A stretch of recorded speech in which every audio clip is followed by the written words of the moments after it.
This is Think Human Being, conversation with magic makers. And I always talk about magic makers as like passionate, purposeful human beings, actually businesses, brands, and ideas that if they find their best base can make such a positive impact, on the world and the world we want to create in the future. After 22 years in the development sector with a variety of organizations, the UN, grassroots organizations, policy think tanks, civil society, and academia, he has now dived into an adventure of setting up the next generation development consultancy and social purpose enterprise RTL Works. He's a development professional with a multidisciplinary background in disaster management, environmental sciences, environmental economics, policy, and environmental law. And until March 2020, he was the program director at the Mahatma Gandhi Academy of Human Development, heading a center of the Tata Institute of Social Sciences, Mumbai, located in I don't know how you say that, Nagaland, focusing on livelihoods and social entrepreneurship. Just to pick up some of the words, an incredible career, this spanning the UNDP India, Tata Institute of Social Sciences, and then in 2010 he trained with Dr. Monica Sharma, who's the author of Radical Transformational Leadership, Strategic Action for Change Agents, which won the Nautilus Book Award. And I must say, past winners include Desmond Tutu, Eckhart Tolle, the Dalai Lama, and Thich Nhat Hanh. As a practitioner coach trained in the conscious full spectrum response model and a transformational leadership approach based on universal values and ethics to generate enduring results developed and created by Dr. Monica Sharma. He also delivers and implements radical transformational leadership, learning and action programs for both business and nonprofit organizations on different aspects of leadership for sustainable change. Sudarshan Rodriguez, thank you for joining us today. I'm actually going to start off the RTL way, the way that you taught me. My name is Debbie. I stand for authenticity, creativity, passion, and love for myself and others. And I'd love you to introduce yourself by your values and purpose. So thank you, Debbie. It's a pleasure to be here. And my name is Sudarshan. I stand for freedom, harmony, and justice for myself and others.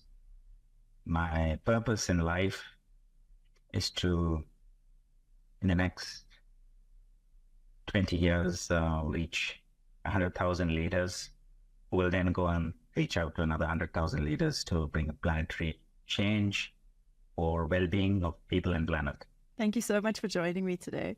It was incredible the way we kind of met. A very good friend of both of ours, Gregor, introduced us, and I was privileged to attend one of the RTL trainings. And it was so interesting for me because if I think about the big moments in my life and how things have shifted my perspective on things, operating from the space of inner capacity and your values has been such a fundamental shift for me in the way that I work and the way that I show up in the world. So I'm going to start off, and we'll come back to that, Sudarshan, and chat a little bit about that. But how do you think, and I know because I've been asking everybody this question lately, how are people feeling in the world at the moment, human beings, in general, the state of the world? And I know that you're also very passionate about media and communications. Right. So I think the world today is connected like never before. And it's an opportunity, but also it has its limits. With polarization, what travels fast is information, but in that same line we have polarization, trolling. It also affects, and especially social media and communications today affects mental health. So it can be empowering or disempowering. It's how we set the rules of the game that would make it empowering and disempowering. And I think how are people feeling today? I think people, I think they're all, on one hand, there is a polarization, but on the other hand, there are people asking questions. They may be frustrated, angry, but I think what they're asking is the change they wish to see. And I think what they're seeking is the vocabulary and the tools to transcend polarization and bring about change they wish to see. So I think that's two ends. It's the same, it's while we do have wars being fought, there's also innate attributes of human beings, which is compassion, equity, and self-worth and dignity that exists. So I think it's a question. Today we have language, vocabulary, and tools that can actually unfold human agency and human potential to its fullest. On the same hand, we have things that can also trigger our primitive animal reptilian brain of fear and survival, and then have identity or wars based on identity, religion, class, etc., etc. We have both opportunities, and so we are at that brink of choosing how we go. Oh no, it's quite heavy in one space and also kind of magical and hopeful in the other space. How do we show up in that? I mean, we're talking about living in this world. How do we show up in a world where, it's something that it's a big question on my mind, where we kind of know the system as it is not working. If we talk, well, maybe not just one system, all the systems, that it's not exactly where it should be. Not that everything is bad about the systems that we're living in, but how do we show up and work in this system that we've created for humanity while we're trying to build another system and create change at the same time? So yeah, the question is, the operative word is at the same time. And I think we show up as our fullest selves of what we care about, whether it's in our personal space and our professional space. It's the same human being. And I think all human beings are pattern thinkers, and I can see patterns and can also change them. And I think today, so I think one is being connected to our purpose in our life, and that particular purpose being driven leads to our contribution. So if my contribution is linked to my purpose, and actually that doesn't matter. It matters if every company or every individual or every organization manifests embodying their values, but also creating systems. And I just want to bring that in. It's not about just embodying values, because then it becomes a personal transformation without challenging or changing what you just said, the systems and cultural norms that are disempowering. So while I manifest my contribution through my purpose, I also, in that journey, shift the disempowering cultures and systems that are there that I engage with. And in that journey, my result, my destination changes, and so does me. My journey changes, I change, and my destination changes. So that would be, I think, showing up to our fullest potential, inquiry, reflection, questions, and connecting on our purpose and contribution. So my head, heart, and my hands are aligned. My head being my critical mind, my heart being my purpose and what I care about or what I stand for, and hands is what I think and do.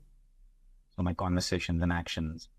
And I think the word it comes from music and physics. I'm in tune with myself, attunement. Yeah, physics and music. So being in tune with myself. But then the systems change is really important, being a systems transformer or a cultural transformer based on values. When we did that, the training with you and that journey, that RTL journey, so many things. I mean, I can talk about all the reflections and the things that really shifted for me, but it was so interesting when you spoke about integrity, because we hear the word integrity a lot in corporate circles, and I think it lands up at a lot of value statements on the wall. But your definition of integrity, do you want to just talk me through that again? All right. So we have 6 questions on integrity. And the first 2 are, am I my word? Am I being my word? And do I deliver on my action plan? And that's what most management schools, it's about results, yes. But leadership is beyond management. It's about ethics and values. So we distinguish these spaces, management and leadership, and we ask 4 more questions that are based on what we stand for. Are my actions incongruent with my values? Is it on the same? Is it aligned? Is it in tune? Do I pick up and speak up responsibly based on what I stand for? So my language, speaking out. And then the other two questions are, am I the change I wish to see? And do I have the courage to create? And the courage to create is in this creating new systems, new culture, and new system, empowering systems and empowering cultures based on values for self and others. So we add these 6 things because if we only look at the first two, being your word and delivering on our action plan, then it's a value neutral. And Hitler was an integrity. He delivered on his action plan and he was his word. So we add values for everybody everywhere on the planet, universal values. And universal values is for everybody everywhere on the planet, not just my country, not my religion, everybody everywhere. It applies to everything: compassion, dignity, equality, justice, etc. So we add these other 4 questions. And it's really a beautiful tool to actually practice and daily reflect my conversations and actions to see. And the human mind is wonderful because it's noticing my growth when I am in my embodying my values. But it's a non-judgmental, the tool is a non-judgmental way of looking at self and seeing a gap in myself. And the human mind is a wonderful thing. If it sees a gap, it'll narrow that gap. It'll find ways to narrow that gap. You want to be whole, integer, being whole. So it comes from there. And so human beings yearn to be whole. And if I'm able to notice that, and that's why the tool is a wonderful space for transformational work in terms of our implementation and design. So for you, Sudarshan, the human being, how do you stay? We talk about those inner capacities and we talk about the universal values. Okay, so that's for everyone: dignity, empathy, compassion, equity, and then also your personal values, as I introduced myself and as you introduced yourself. What does that journey look like? When did you realize what your inner capacity was? You do the most beautiful, simple human exercise to be able to get to those values, because I love talking to people, and people don't see that they're human things, that they're these amazing, positive human characteristics or values. Like, how did you first get to those, and how do you stay? I know the tool is an incredible thing, but as a human being, staying in that space. All right. So as a young boy, my school was just by the sea. And just the wall was just, and the beach was just there. And so I said freedom, right? Freedom is not freedom to choose, but being a free spirit, liberation, and just being. And so I always wanted to head out and, I'd be distracted, but I think I was inspired by 2 things. One was my father, who never put any restrictions on, in terms of expectations of what I should become or study or my grades. And that gave me a lot of freedom, that free spirit, and, to play as much as I want to play and not be bogged down by, you have this, you have that, homework, marks, etc. Secondly, when I was very young, he told me one thing, which really left a very profound, deep impact on me. He told me and my sister, I think, you don't have to conform. You just do what your heart tells you and be happy. And he was a nuclear scientist, and a very accomplished nuclear scientist. And he said, do whatever you want. And in the Indian context, it's very impactful because everybody has to be a doctor, engineer, lawyer, etc. One of the existing tracks of career paths that people choose over right now, IT, information technology and engineering. But he told me, you want to be a carpenter, but be the best carpenter that you can. So work hard, and your heart should sing being a carpenter. So that space it kindled my soul to have that freedom. And I think it became something so part of me and my upbringing. And then I used to read National Geographic. So I used to see these beautiful places, cultures, etc. And I really wanted to travel the world, explore as an adventure, being free to explore. So I think very young, when I was very young, I realized that I wanted to explore and be one with nature, so harmony. But for me, I think very young, when I was very young, I realized that harmony with nature is great, but harmony between people is the same thing. The mindset that dominates Earth is the same mindset that dominates other people. And for me, I was not satisfied with just exploring conservation, nature, or even just the science. I realized it's to do with people. Nature doesn't need management, people do.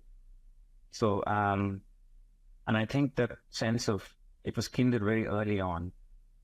And into my career, I realized that's what I was really, really exploring and really seeking that something was missing in my journey as a development professional or a conservation professional. And I think it was human agency. I saw projects, and I was working in disaster rehabilitation during the tsunami, and I saw building back better and all of these things. And I realized what's really missing is we're building a lot of things and we're doing a lot of things, but human potential is not really, we're not building human agency and human potential. It's a lot of technical interventions, income and enterprise. And so human potential and resilience wasn't really being built. And I wanted to explore what that meant. And that's how I came to RTL. But very early on, when I came to RTL, I realized who I am and what I really stand for, this sense of being free, the sense of harmony, what it really means. This is why I was not satisfied with all the academic or the current strategies of the development sector. Whether it be conservation or whether it be community, etc., didn't matter. That was when it kind of aha moment of I realized my whole life's journey and I put into words, structure, form, and vocabulary. It was already in me, but it gave me vocabulary.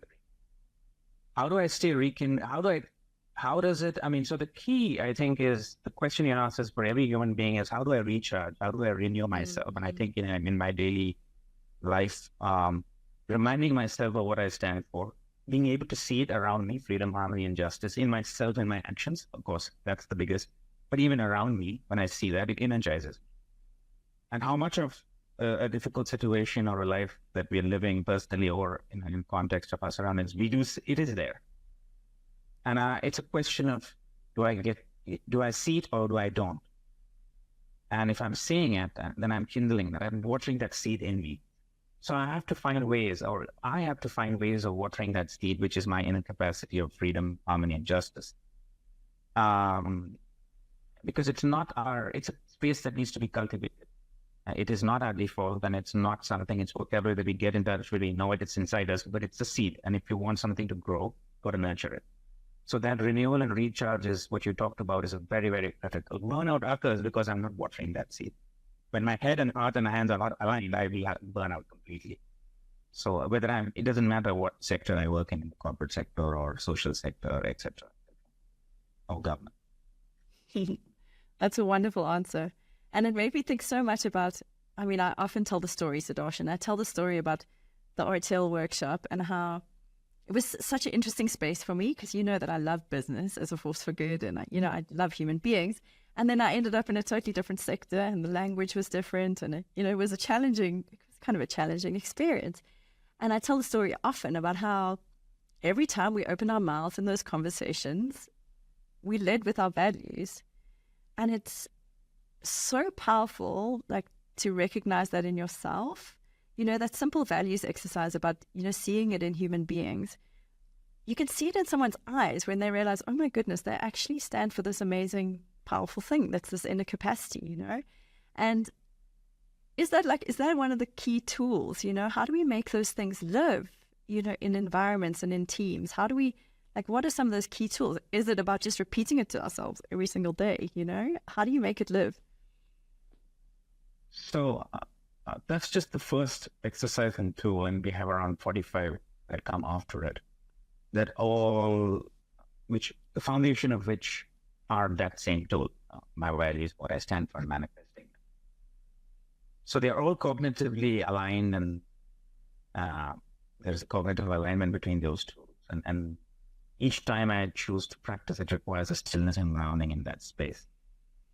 So in my teams and my experience it was in my career in the university that I was at the Tata Institute of Social Sciences, all the teams I led had gone through this workshop. So we had common vocabulary, language. The design of our work, of how we designed for transformation, was the same. And it really created alignment and synergy between individuals or different verticals of very large programs. And were yet connected. Their individual purpose was connected to the mission of the organization. So it was actually, joy of working, actually. It was joyful. And so that was one way at the workspace. to actually have teams and colleagues. And second, I've worked with even teams, and I was posted a couple of places where some of the teams I had were working with haven't done this work, but it was just beautiful to just practice for myself and to foster leadership in others.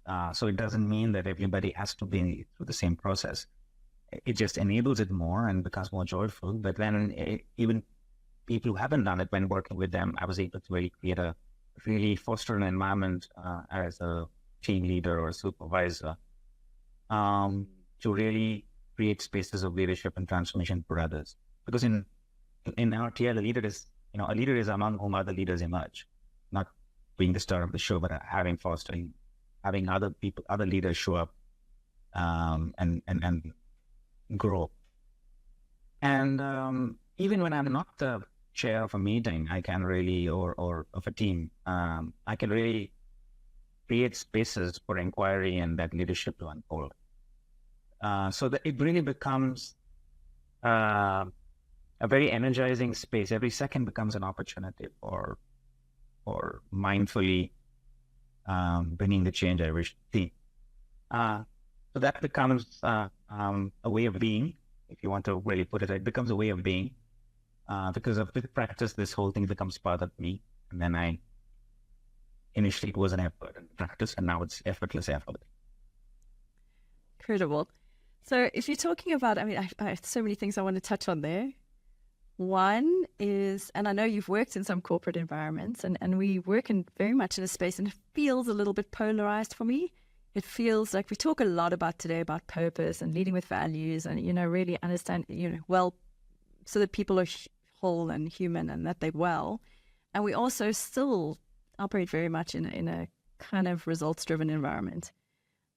How do you marry those two things? Like, how do you keep because it feels that whole saying that we say, where attention goes, energy flows, that like if you're in the one space, that it kind of pulls you out of the other space. How do you anchor into that in a capacity or the purpose of the organization and I suppose it's different in different sectors, but I know you've had experience across it all. I think one of the key things that many sectors or many organizations, the mission and vision becomes just rhetoric. They're just words there. There's no way of ensuring that it's actually manifested inside or outside the organization. And I think this work does that. Secondly, and I think the key thing is about universal values and we talk about a lot of emotional intelligence and empathy but I think in the corporate world or in the management world, I want to distinguish, because the management world confuses these two, the word leadership and management, constantly, but they're actually two different things. Management comes from the Industrial Revolution, and when in World War II, they realized that engineers could not lead people, so you created the MBA. And management is about efficiency, productivity, and quality. So results. Leadership is about results too, so I'll call it management plus something, and that something is values and ethics, universal values and ethics. So that, having said that distinction, I think the work of empathy and emotional intelligence is used very limitingly in many sectors, particularly corporate sectors and management world. So we look at productivity and stress, reducing stress, not really unfolding full potential of staff. And I think then all these kind of workshops should be linked to everybody in the organization. And for us, everybody is a leader. It's not only the senior management of an organization. Everybody is a leader being a change agent to unfold their full potential. So I think there are companies seeking different things, so looking at full potential within their organization and outside as well. And I think that's going to be the next generation of organizations that are really looking at people and planet within and inside and outside the organization. The industrial mindset, the current industrial mindset does look at people like machines. And that's the limiting part. We are not machines, much more to that. And this space of, at least in India, which is a labor surplus market in IT, it's higher. There's no one, there's enough people. I'll fire somebody, get somebody else. I'm not interested in keeping people inside my company because I just look at getting the job done, which is about results. Right? I want results. And I think that dimension is no, and this whole thing, we're not on-off buttons. We can, switch off for 5 days and switch on for 5 days and switch off for 2 days and hence we'll recharge. No, I can recharge myself even in the 5 days that I'm working, right? So that particular mindset needs to change, and that we're much more than that. We're more wholer than that, and we're not just machines. And I think when we look at that, every individual that has something to contribute, so full potential of the organization, and has every staff of my organization grown in their journey of contributing. So how much is not the key performance and results that they give to the organization, but has the organization given back to its staff? So, and I think that's the new next generation of HR practices, right?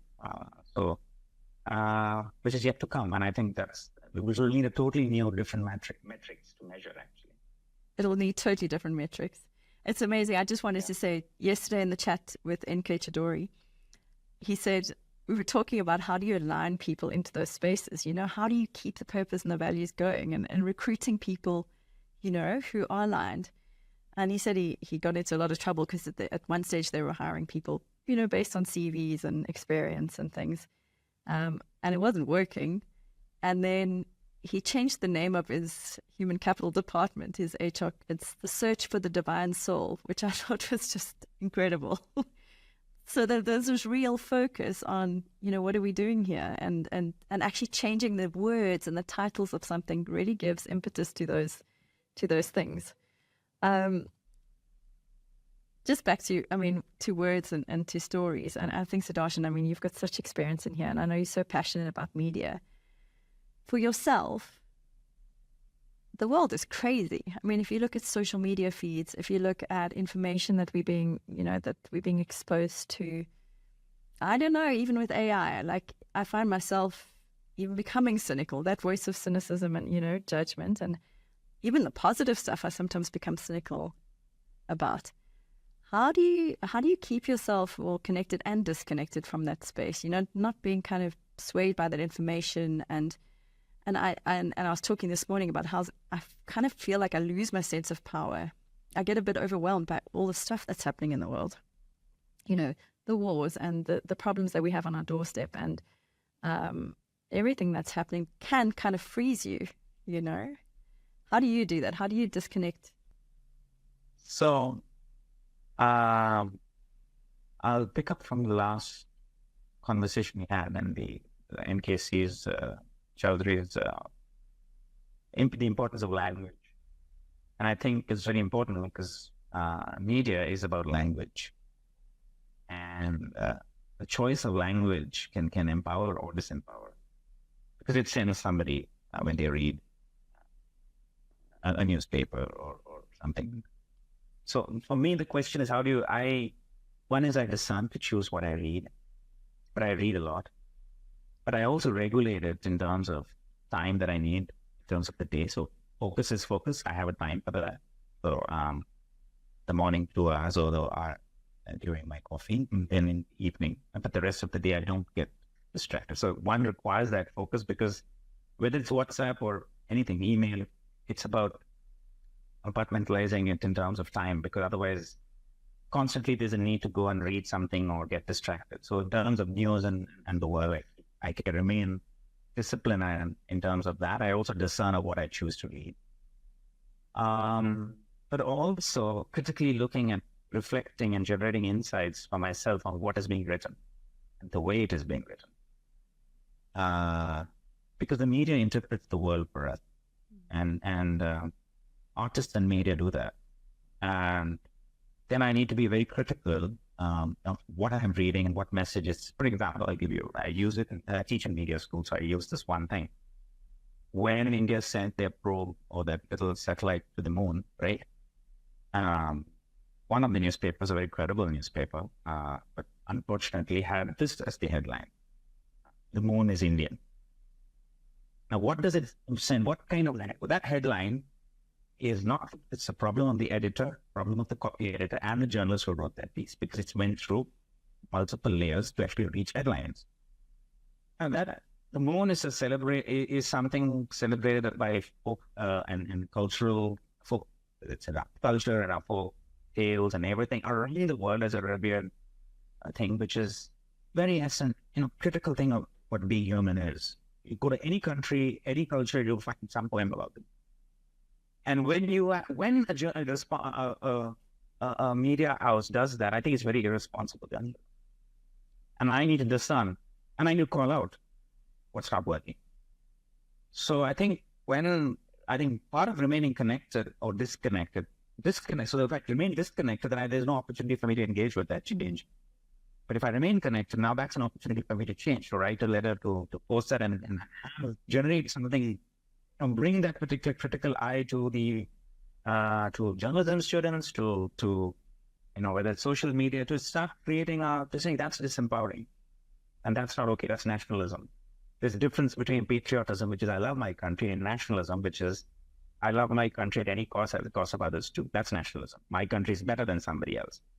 That's nationalism, and I think that's when I'm able to start using language to say this is not what it is and this is how it should be, or distinguish these two spaces or highlight this is the problem. I'm also bringing change or seeding inquiry into that. So I think it's very important for us to remain connected and not get overwhelmed, but stimulate us into action to have generative conversation that transcends the polarity or stimulates inquiry or awakens the agency or at least awakens some questions in others. So that's how I do it. I use it as an opportunity to keep myself and others inquiring and asking the right questions, so that I can then, even in that one question, I think I'm fostering human agency. Very, very cool. And if you think about it, I think about it all the time now. If you look at the world and you're talking about that, it's almost like a polarization of the nationalism and the, like, how do we want to position things? But people don't even read the stories anymore. They read the headlines and kind of move on. And I find myself in the same space. Like, I don't even know what's true anymore. This definition around truth. Never mind AI and what's coming in with deep fake media and the person and the person's voice and it's such a powerful space, but it's like changed the landscape of media and communication, and I suppose storytelling as well has forever changed.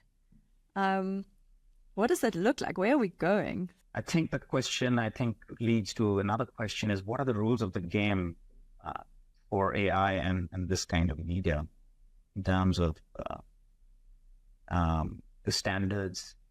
So any ethics is nothing but there's medical ethics, bioethics, there's counseling ethics, legal ethics. And I think basically ethics is nothing but a frame of standards of do's and don'ts for a particular profession. And I think we need to create these rules of the game and be very because that would create the outcome. And I think we need to be very clear about them, whether it's AI or whether it's social media. And current currency is the more number of clicks, the more or the more number of views and clicks, and that's it. That's the currency. It doesn't matter if that particular thing is disempowering or fake. So how do I create an alternative saying that, sorry, that's not, if you are spreading something fake, and then the question is how do you create the rules of the games and liability? And the technology does exist to fact check and regulate that space. It's just that we're not investing and there's no will to do so, or there's a resistance to do so. So I think those critical rules of the game are very, very important, whether it's AI or social media and fake news. And investing in that and having the very same stakeholders as well as governments invest in that. So that it's a force for good, not a force for the negative. The opposite of good. Yeah. So what are the rules for being human? What are the rules of the game for being human at the moment? Like, how do we move into that space? I'll just go back to the book on radical transformational leadership and which highlights the science and psychology and neuroscience of human beings. So there are four aspects. One is we have an innate attributes. There's a self-worth and dignity. All human beings have that. The basis of the Human Rights Declaration. It's also the basis of emotional intelligence, Daniel Goleman's work, self-worth and dignity. Second, all human beings have an innate yearning for fairness and equity. I mean, children, if you go to school and you give one child more number of sweets than somebody else, they'll fight. I'll say that's not fair. If you give different colors or different types of sweets, they'll want the same number and same kind of sweets. So we're born with fairness. It's our socialization process disconnects from that. So we're born with it. It's innate. And the third is compassion. The word karuna, all human beings have that. And the word karuna in Sanskrit means, and my heart, and in RTL we define it as my heart is broken open, I'm called to act, do something, sort of feeling. I do something with that when I see suffering. So those are three innate attributes. And the fourth is our discerning eye, that all human beings can see patterns and can create new patterns, especially when they're grounded in their full potential and their values. So how can I use all of those to actually create new cultures and systems and fostering and awakening that? The good news is it's unlike IQ, which is you're born with something. These are cultivated spaces that can be awakened. So our work is about that. Creating new systems and cultural transformers based on values, universal values, creating systems and cultures and solve the problem. So that would be the new rule of the game of how do we have the next generation of change makers harness these innate aspects to change systems and culture. And I want to say innate, it's there, but it should not be just in isolation. It has to be directed to change systems and culture. Cool.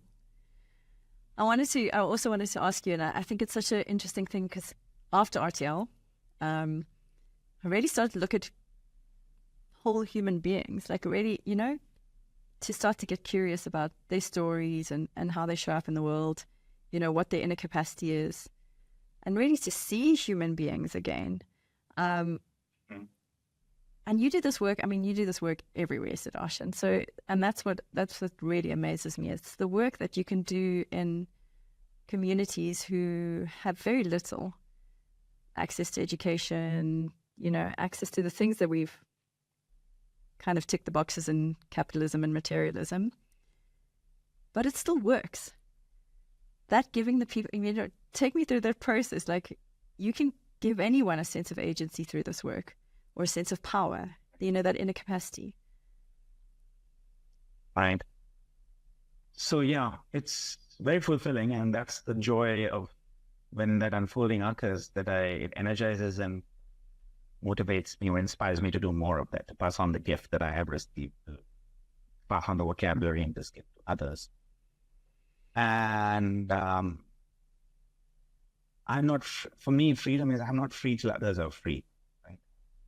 In my freedom lies in the freedom of everyone else. So that's the interdependent space that I'm harvesting and really keeps me going.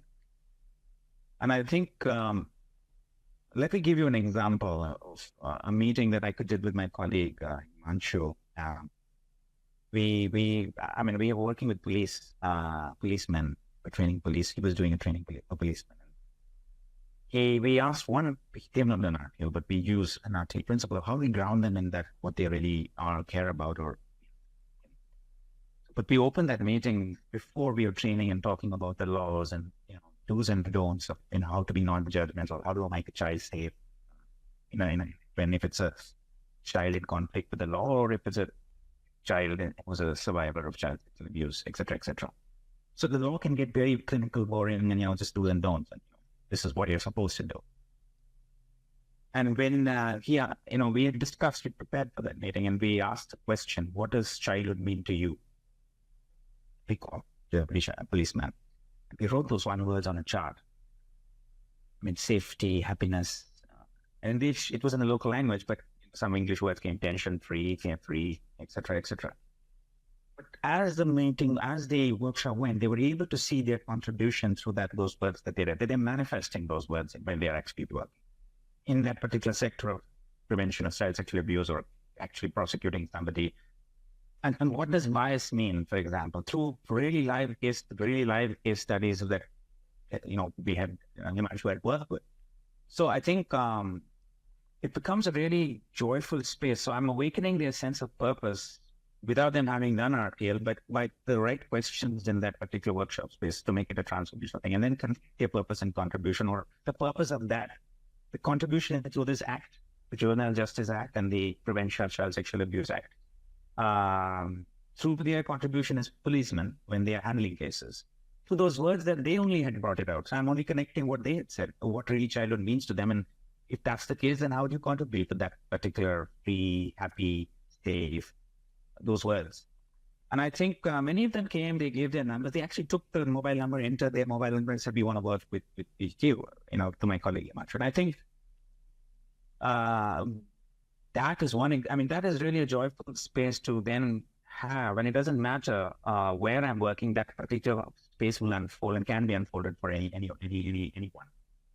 But it's really joyful because one of the things you talked about working with people who've been marginalized socially, economically, they have the same space too. And I think one of the key things we need to really throw away with teaching, or just teach it as a historical journey, Maslow's hierarchy, that compassion and higher these values can manifest without it. Poor people give with generosity. So compassion exists, and you don't need material needs. I'm not saying don't have to work on development and having material needs met. Those needs met. But I think that people can give and be compassionate, and they can manifest and embody those values in spite of difficult circumstances. And Maslow's hierarchy is outdated in that sense. But I think that particular space is truly a very equalizing space when it's a very mixed group in workshops that we do. And then it's wonderful to realize that as human beings, we think the same way. We're all the same. Whether I have 3 PhDs or not, or whether I'm educated or not, lettered or unlettered, that as human beings, we just have the same space where we are one, and we're just the same, and we tick the same way. But that's a very liberating space, very joyful space. So powerful.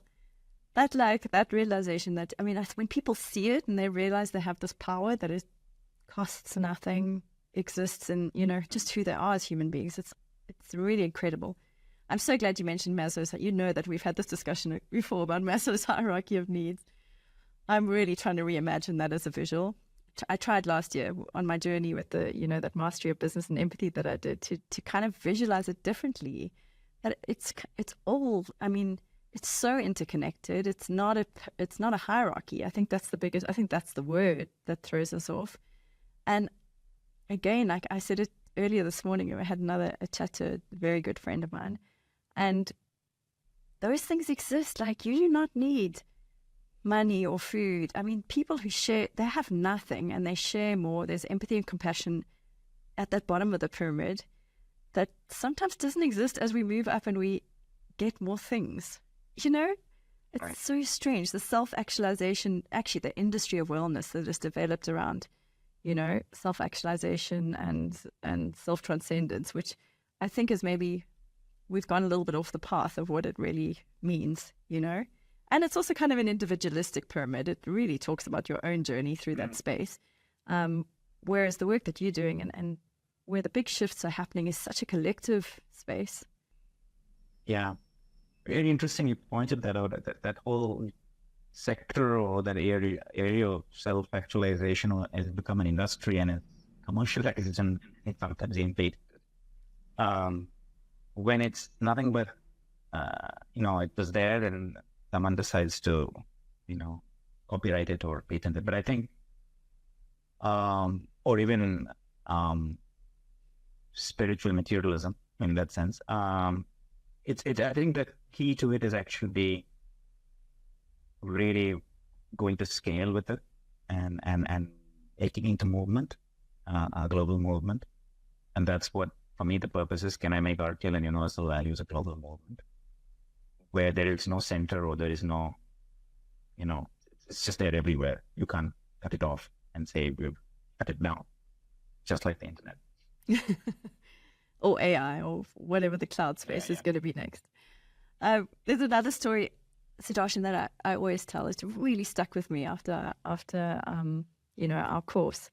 And it's a story that you tell, and I kind of use it as an example when we talk about this connecting with people and seeing first who they are before we put the problem on the table.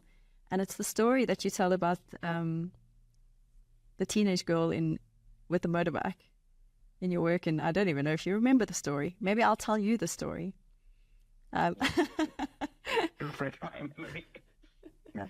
No, it's talking. I mean, the story goes, and maybe it was somebody else in the course. Maybe it was Classic or someone. But how working in the work that you were doing in the village, and this young girl came along on her motorbike, and she bought a motorbike, and you were working in the space of climate, and how she came past, and they were billowing, fumes coming out of the back of this motorbike, and how.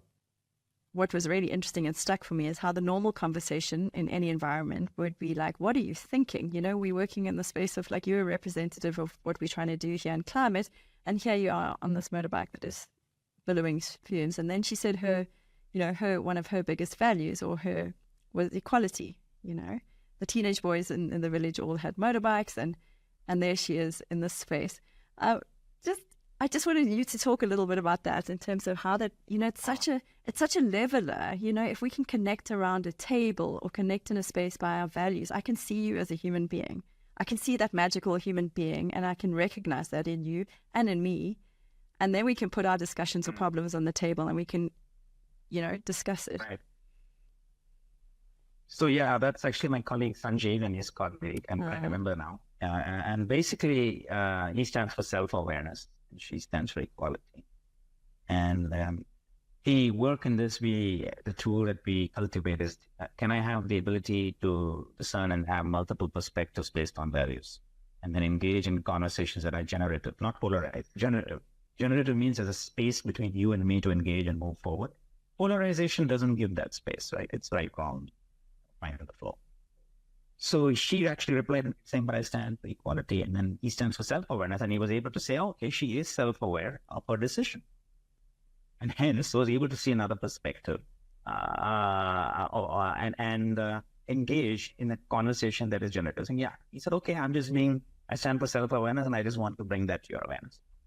And she replied back with that, and it was great. So can I have multiple perspectives based on values and embrace and so that particular, space requires a groundedness and the ability to not take things personally, also, which are all wonderful spaces because they're all different tools. They all come together as one man engaging in a generative conversation. So yeah, it's like the example that Monica gave in the workshop is perspectivist. How do I look at multiple perspectives based on values? And she gives the example of Dalai Lama, who's in South Africa, giving a press conference, and someone says, do you want Tibet to be free? And he says, not as long as no Chinese is killed in the process, yes, I'd like Tibet to be free. So this journalist is very touched. He raises his hands again, and, how can I become a Buddhist? He's very inspired. So he says, what religion are you born into? He said, I'm born into a Christian family. And the Dalai Lama says, you be a good Christian, then you're a good Buddhist. Oh, that's beautiful. So holding multiple perspectives and worldviews and based on values and yet moving on. So beautiful. One of the things I really took with me, and it kind of worked for my brain, because we all have different brains, and was really being able to see that human beings, like, even if there's a bit of conflict or tension, this curiosity of they're coming it from a good space. You know what I mean? So they're passionate about something in their lives, whether it be, family, and that feeling of family, or even, if somebody's passionate about things being done the right way, like, or whatever. I know we don't steer away from that word right, but perfectionism is a thing. And if someone's really passionate about order and things like that, it might clash with your, the way that you're doing things, but they're coming in from a good space. And there's this beautiful saying that I picked up through, I think it was Daniel Schmachtenberg or somebody, but, trace the fear back to the love. Like, what is, and that reminds me so much of the RTL work and the inner capacities, that there is love there, Right. it's this inner knowing that the same inner capacity exists in the other person, and hence, how do I have a conversation that can more awaken that in myself and not my fear, and definitely that. So there's another way of saying it. No, you don't love somebody for who they are, but for who they can be, right? So when I know it's the possibility of who they can be and the possibility of who I can be based on values, and knowing that it exists in them, how can I have that conversation more forward? And I'm just, thank you for bringing it up, because I'm working with somebody who's very creative, and she just discovered that that's what somebody introduced herself, another colleague, a practitioner coach, and she said, that's what I thrive on, and that's the value, and I couldn't see it all this while, and she's done the workshop twice. 9 days, twice within 2 different years. And then I was just reflecting back, and then it's a beautiful discovery of seeing what thrives and what kindles your soul and what you thrive and how you can bring that in your daily life. And then I was just thinking, she was sharing with me that she also thrives on when other people are co-creating or being creative and contributing, right? It's not just about her. And that's a very selfless, interdependent space. And that comes from this inner capacity space. And then I said, no, yeah, but then at the superficial level is when the ego takes over and you have creative differences with people. That's not hindered from what you stand for. It's coming from your ego. So the creative expression of that. So just taking on to this particular thing is that when I can embrace somebody else with that place where we are one as our inner capacity, and also have acceptance, but based on values, universal values that are generated for each other. And usually it's a very generative space, and it requires both inquiry and ability for both to move forward.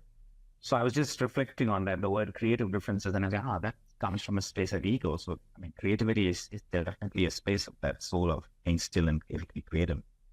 But also, when the ego takes over, that's what creative differences mean. That was an insight for me this morning, actually. Well, that's also just sparked an insight for me, because I realized those creative differences, I find it particularly hard with my children. As they're becoming older, and they are stepping into their inner capacity. They so stand for certain things. And I really, that beautiful poem, like, your children are not your children. You are just custodians of these amazing human beings. And they are very passionate, and they sometimes, it's very funny, because they say, Mom, I'm not your client, don't come and talk to me like. I have to really look at them for what they stand for and what they're passionate about, and kind of separate themselves from who I am. It gets very blurry in those spaces because it's so close to your heart. Interesting. Yeah, it can be brought in because one wears different hats, like as a mother, as a parent, right? And then and they will always be your child even when they're 60, right? So you will always have that way of, and then there will be a point of time when they say, don't treat me like a child. I'm not a child anymore. And but in your eyes, they will still be your children. But also, and probably that's the time, do you want me to treat you like your client? Like my client. So it keeps changing, but it's a beautiful space to unfold even in parenting. And because as parents, it's an emotionally loaded space. You want to be protective, and all these other dimensions come in. And but it can be extremely generative when brought into the personal space. Okay, so we're nearing the end of our beautiful hour together. I could go on forever, because I don't think we've even scratched the surface here. But if you look back, and you mentioned that beautiful story of you as a teenager, and the freedom and those values. But are there any other, Sudarshan, like pivotal moments in your life, that have kind of shifted your perspective or really awakened you to, something new on your journey as you've traveled, that have shaped you? Right. I think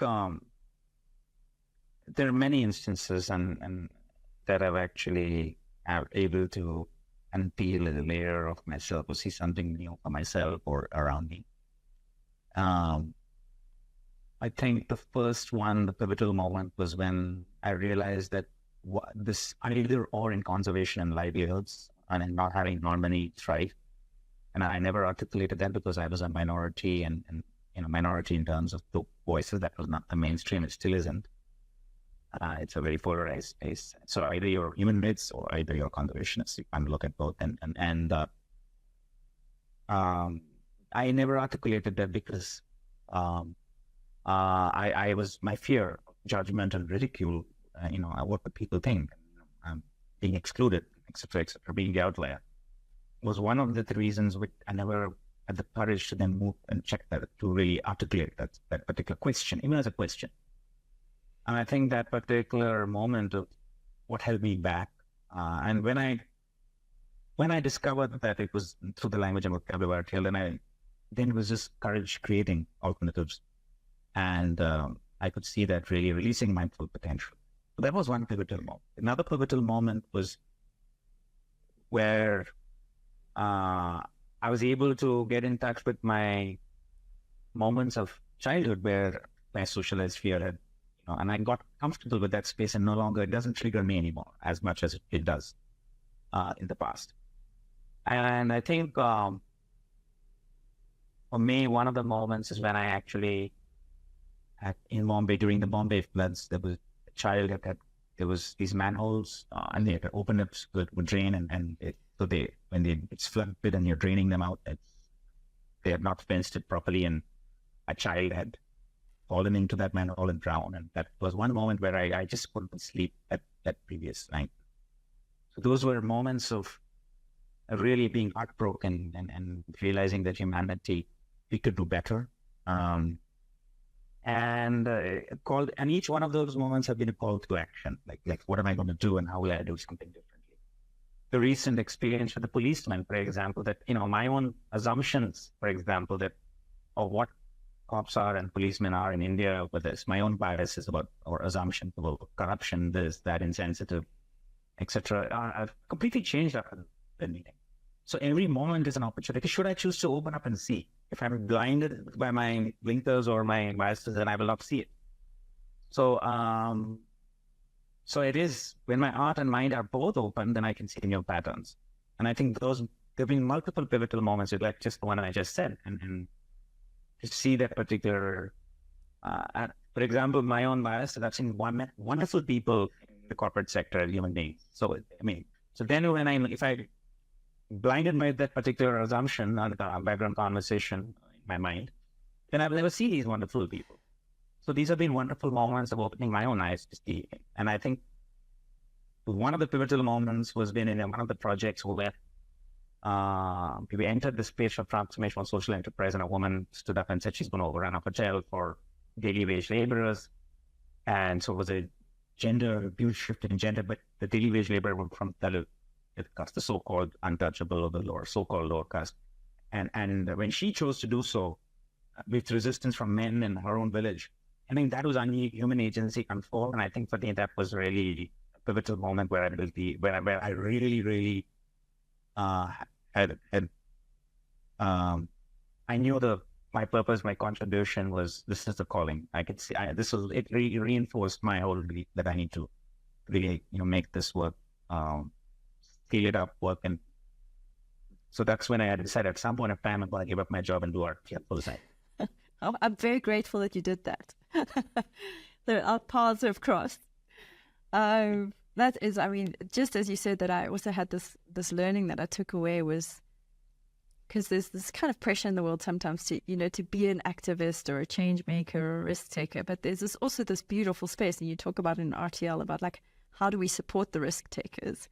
There's also this amazing space of you being the support to help those people, do what their calling is or do what their inner capacities are, which was really a great learning for me. Last question, Sudarshan, is what would your advice be to human beings today who want to build, a better world, maybe a different system? Right. So I would say join on that next RTL course. That sound like marketing. That would sound like marketing, but I think most of the fact we don't market. Most of our alumni, people who join our courses come through word of mouth. So then we know we're getting the right kind of people. But I think it is find your bliss and make it happen. So find your purpose and make it happen in your contribution, both in your personal space and professional space. But then the key thing is that shifting the disempowering culture and system. So finding that bliss and contributing it, but while doing that, also shifting culture. So it's not just about your deed, but also the rules of the game and how you're shifting that in your family, in your community, in your organization. Are you creating new rules and systems and new norms, cultural norms that are actually empowering? And I think anybody can do that, even if you're not the head of the organization. Sudarshan, thank you so much, my friend. It's been Thank you. What a wonderful conversation. I hope that we managed to spread the message. Absolutely, it's made me again very passionate about revisiting some of the tools. I feel like I didn't get through all 40 tools. I thought tool number 1 was so powerful that it has changed the way that I work and look at the world. Thanks so much for joining me today. It's been such a wonderful chat. My pleasure, and thank you for inviting. Thank you.